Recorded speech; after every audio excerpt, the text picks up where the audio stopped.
안녕하십니까. 죽기 전에 부자 된 사람의 죽전 부입니다. 오늘은 이슈가 되고 있는 샨샤댐 무너질 것인가에 대해서 한번 알아보도록 하겠습니다. 자, 코비드19 현황입니다.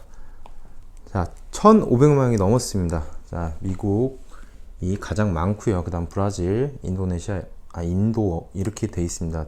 이 세 개를 합치면 한 대략 750만 명 정도가 됩니다. 750만 명 정도는 대략 한 50%를 차지하고 있죠. 그리고 미국만 봤을 때는 약 40% 미만 정도를 차지하고 있습니다. 그 미국이 엄청나게 걸린 거죠.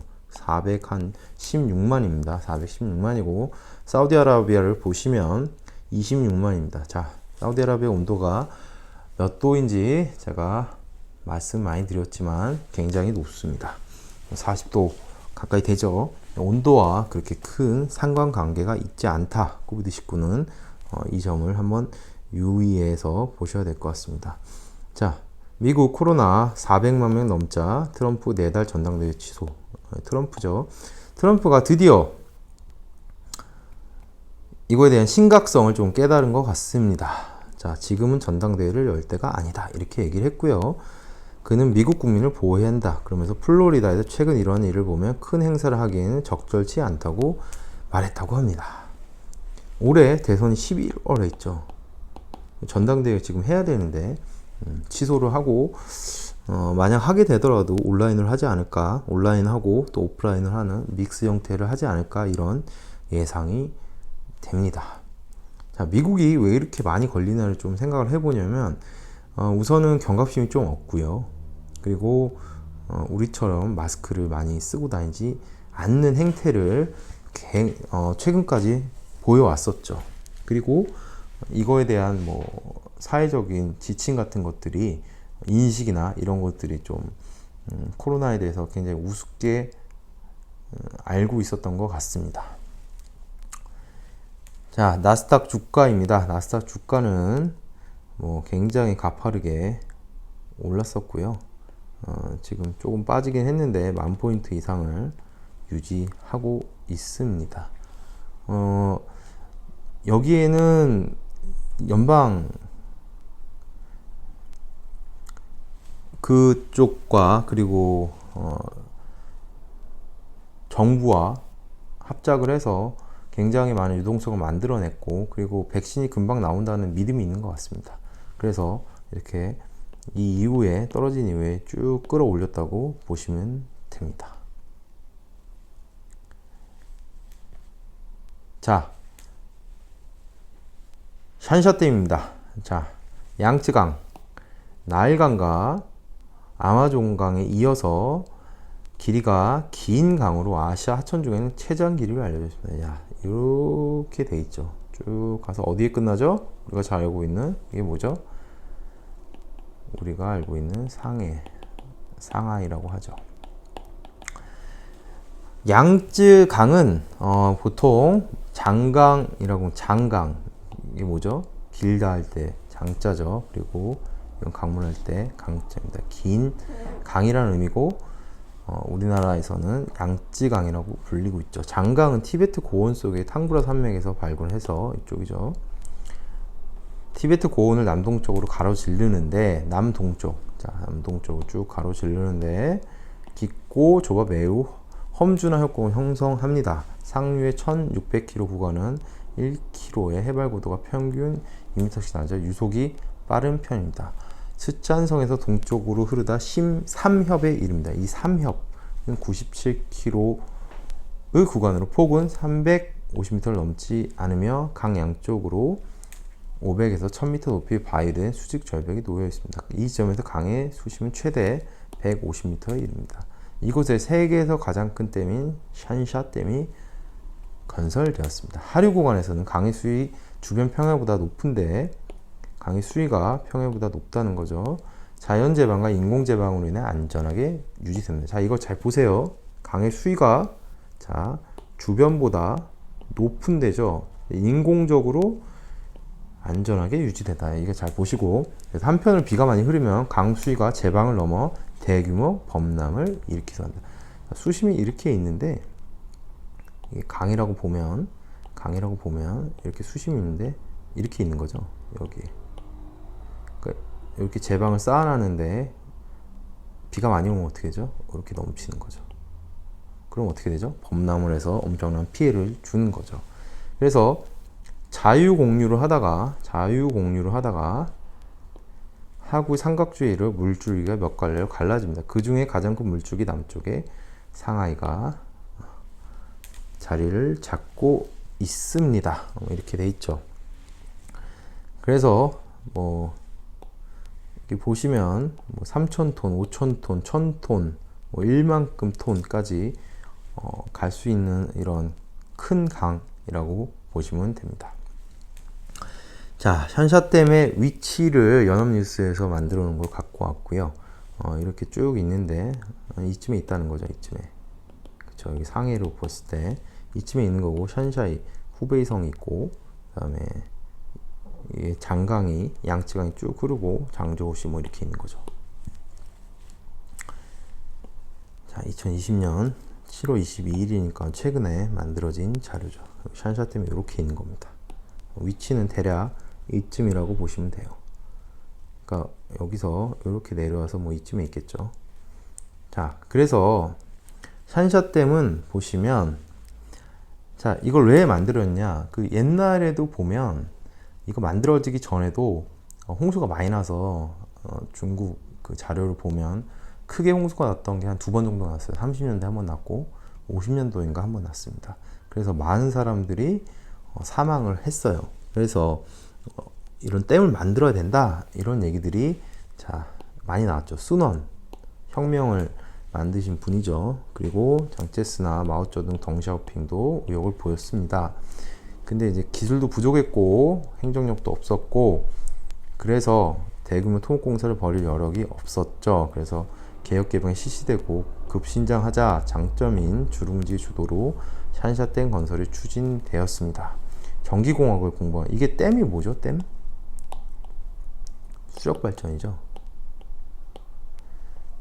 이게 뭐냐면 이렇게 댐을 만들어 놓잖아요. 이렇게 댐을, 이렇게 물이 이렇게 있으면 댐을 만들어 놓잖아요. 그럼 여기서 이렇게 파가지고 이렇게 내리면, 물을 내리면 어떻게 되죠? 이 발전 터빈이 이렇게 돌죠.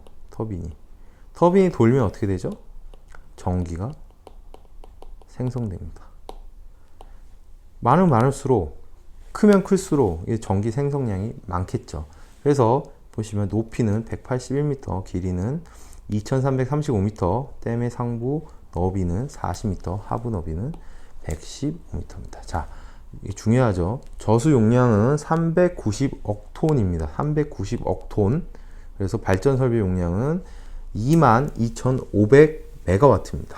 자, 메가와트죠. 자, 9년 동안 해서 2003년에 완공됐습니다. 수력 발전을 하는, 그리고 첫 번째는 발전. 첫 번째가 뭐 바뀔 수도 있잖아요. 첫 번째 발전. 두 번째는 수량을 여기다 모아 놓는 거죠. 어떻게 하죠? 홍수를 대비하는 거죠. 왜냐하면 여기서 이렇게 모아놨기 때문에 물 흘러가는 거를 이거를 조절할 수 있는 거죠.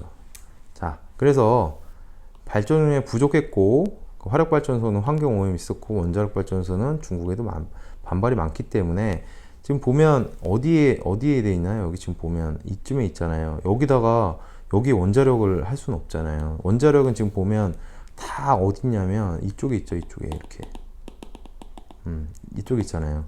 왜 이쪽에 있을까요? 여기랑 상관없이 바람이 이렇게 부니까, 바람이 이렇게 부니까 저기다 갖다 놓은 거죠. 자, 그래서 최대 토목공사였고 비리도 많았다, 이렇게 돼 있죠. 뇌물도 논란이 되었는데 형사가 수사에 적발했지만 이 형사는 한직으로 전출되었다, 뭐 이런 역사적인 사실이 있습니다. 자, 이 물이 차지하고 있는 면적이 이 정도 되는데, 한반도 전역에 흐르는 모든 강물의 2배 가까이 담고 있고, 우리는 소현강 때문에 한 13배에서 14배 정도 됩니다. 자, 그래서 중요한 사실을 좀 보면, 자, 이 발전 설비 용량을 한번 볼게요. 발전 설비 용량을 보면 우리나라 어떻게 됐죠? 이게 이제 2019년 8월에 나온 자료예요. 그러니까 2020년 거는 8월에 또 나오겠죠. 11만 9천 정도 되죠. 11만 9천 메가와트죠. 용량이. 그래서 여기 보시면 중요한 게 지금 보시면 발전기 대수는 총 39,000 대니까 4만 대 정도 되죠. 4만 대 정도 되는데, 자, 4만 대 정도 되는데, 지금 12만으로 계산해보죠. 12만이고, 얘는 지금 얼마냐면, 자, 보시면 22,000이죠. 22,000. 자, 22,000. 2.2만이죠. 계산해보면 12만으로 계산했을 때 6배는 아니고 한 5배, 5.5배 정도 되겠네요. 그러니까 우리나라 전체 발전량의 20%는 차지하지 못해. 20%좀 가까이 얘 혼자서 그만큼 전기를 만들어낼 수 있다는 겁니다. 현사댐에서 엄청나게 큰 거죠. 우리나라 원전, 그다음에 뭐 수력 발전, 화력 발전, 그다음에 뭐 LNG 발전, 그리고 그다음 또 뭐 있죠? 태양광, 풍력 다 있잖아요. 그걸 다 합친 거 이 정도인데 이 하나에서 한 거의 20% 가까이를 차지한다. 이렇게 보시면 됩니다. 엄청나게 큰 거죠. 자, 근데 오늘 중점적으로 좀 알아볼 것은 이겁니다. 뭐냐면 이 댐이 받는 압력을 제가 여기 있는 이분의 블로그를 보고서 확인해 봤는데요. 자, 댐이 받는 압력을 이렇게 그려본 거예요. 이렇게 그려봐서 계산을 해본 거예요. 이게 댐이 있고 이게 압력이죠. 받는 압력, 그래서 힘이죠. 힘, 얘가 받는 힘은 2분의 1이죠. 2분의 1 곱하기 100의 톤의 메가 제곱에 곱하기 100m. 이 100m는 뭐냐면 100m 높이일 때, 이게 100m일 때요. 이게 100m일 때. 이게 100m일 때입니다. 100m일 때. 이게 얼마나 힘을 받느냐죠. 그래서 100m일 때는 5,000톤의 수압이 작용을 어떻게? 이렇게 미는 거죠. 이렇게. 근데 이게 지금 이렇게만 돼 있는데 댐이 이렇게 길잖아요. 이 댐이 1000m라면 5,000톤이니까 1, 10, 100, 1000만, 10만, 100만, 20, 100, 1000만, 10만, 100만, 500만 톤의 힘을 받는 거죠. 1000m라면. 그쵸? 500만 톤의 힘을 받는 거예요. 얘가. 이렇게 계산하면 되고요. 3사댐이 맞는 수압하면 똑같이 계산해요. 185m니까요. 미터당 계산을 하면 이거 대신에 여기다 185를 넣으면 됩니다. 185를 넣으면 9,250톤의 수압이 작용해요. 1m당. 그리고 얘가 길이가 지금 보면 2,300m잖아요. 2,300을 하면 2,100만 톤, 약 2,100만 톤, 100, 1000만, 10만, 100, 1000만, 2,100만 톤의 힘이 이렇게 가해지는 거예요.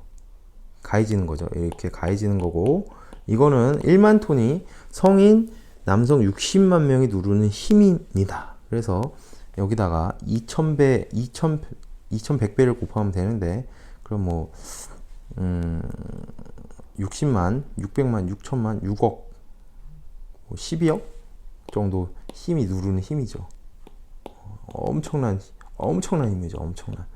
그래서 한서댐이 항상 그래서 좀 정리를 해보면 얘가 이렇게 있잖아요. 여기 이렇게 있는데 물이 낮을 때는 아까도 설명드렸겠지만 물이 낮을 때는 이 높이가 낮잖아요. 이 낮으면 이 받는 힘이 줄겠죠. 그쵸? 근데 높이가 올라가면 어떻게 되죠?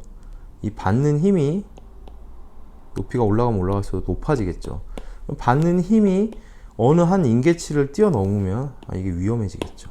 그래서 지금 분기 얘기가 나오는 거고, 이게 초창기 때 샴샤댐의 모습이죠. 똑바르죠. 근데 얘는 지금 보면 여기 좀 기울었어요. 이렇게 살짝 기울었죠.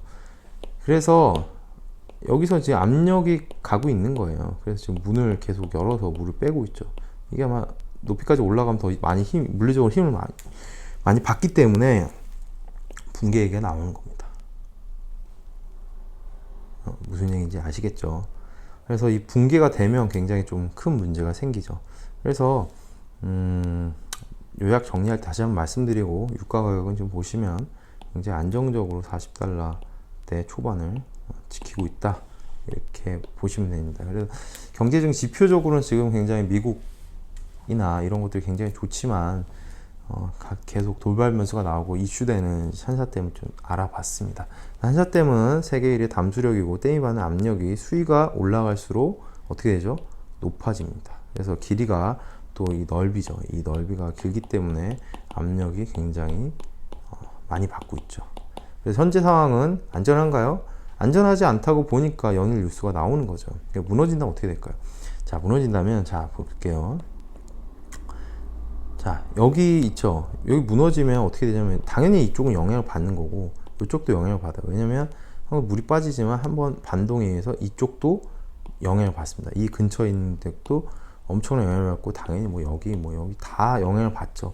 그리고 마지막으로 물이 흘러가면서 상하이까지 영향을 받고, 그리고 직접적으로 영향을 받는 거는 이제 물폭탄이 되면까 당연히 뭐 우리 장기면 다 피해를 보잖아요. 사람 죽을 수도 있고 도시가 폐허가 되고 당연히 그런 거고, 문제는 또 이제 상하이까지 가서 상하이에서 실제적으로 이 물들이 쭉 다 빠지면 이 물들이 지금 보면 한번 물에 잠기면 물이 굉장히 깨끗하지 않잖아요. 그럼 바다에 다 나오고 이 바다에 나온 것들이 우리나라까지 영향을 미치겠죠. 어떤 영향이 있겠죠?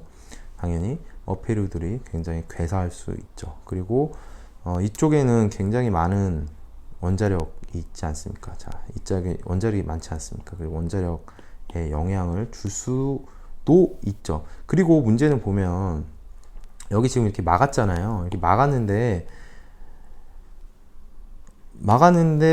여기 댐이 있고 이 큰 댐이 이렇게 있고 중간중간 이렇게 댐이 있을 거란 말이에요. 이렇게 댐이 있을 거란 말이에요. 이렇게 터졌어요. 만약에 가정입니다. 그럼 얘들이 버틸 수 있냐? 못 버티죠. 엄청난 물이 오기 때문에. 아까 말씀드렸잖아요. 이게 높이면 높을수록 큰 힘이 압력이 발휘되는 거고, 물이 흐르지 않을 때는 자 보시면 흐르지 않고 담아있을 때 힘이었는데 이건 또 유속이 있지 않습니까? 유속이 있기 때문에 더 어마어마한 힘을 받게 되는 거죠. 그러면 더 무너질 확률이 높은 거죠. 여기도 무너지고. 도미노 현상, 도미노 아시죠? 이렇게 도미노 현상으로 이렇게 무너질 수 있는 그런 리스크가 있는 겁니다. 여기 무너지면.